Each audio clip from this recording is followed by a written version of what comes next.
కర్నూలు జిల్లా ఎమ్మికన్నూరులో cyber నేరాలపై SP బిందు మాధవ్ అవగాహన కార్యక్రమం నిర్వహించారు. శాంతి సర్కిల్ మీదుగా సోమప్ప సర్కిల్ వరకు విద్యార్థులతో కలిసి సైబర్ నేరాలపై జాగ్రత్త అంటూ నినాదాలు చేస్తూ ర్యాలీ చేపట్టారు.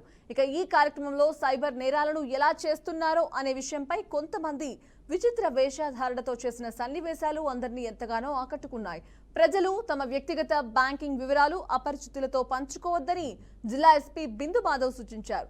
సైబర్ నేరాలకు గురైనప్పుడు 1930 టోల్ ఫ్రీ నెంబర్కు డయల్ చేయాలన్నారు.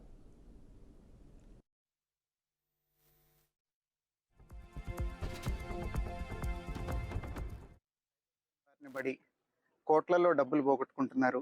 దీని గురించి కొంత అవగాహన కల్పించి దీనికి విక్టిమ్స్ అవ్వకుండానే ప్రివెంట్ చేసే పద్ధతిలో ఏదైనా వాళ్ళకి అవేర్నెస్ ప్రోగ్రామ్ కనుక పెడితే పెద్ద స్కేల్లో అందరికీ తెలిసి ఈ సైబర్ క్రైమ్ బారిన పడకుండా ఉంటారని, ఒకవేళ పొరపాటున సైబర్ క్రైమ్ బారిన పడినా కూడా ఎటువంటి ప్రికాషన్స్ తీసుకున్న తర్వాత వెంటనే కంప్లైంట్ ఎట్లా ఇవ్వాలి, 1930 నంబర్కి కాల్ చేయాలి, చేస్తే వెంటనే మేము ఏదైనా చేస్తాము. ఈ మెసేజ్ అందరికీ వెళ్ళడం కోసం ఇవాళ సైబర్ క్రైమ్ అవేర్నెస్ ప్రోగ్రామ్ పెట్టడం జరిగింది ఎమ్మిగనూరు టౌన్లో.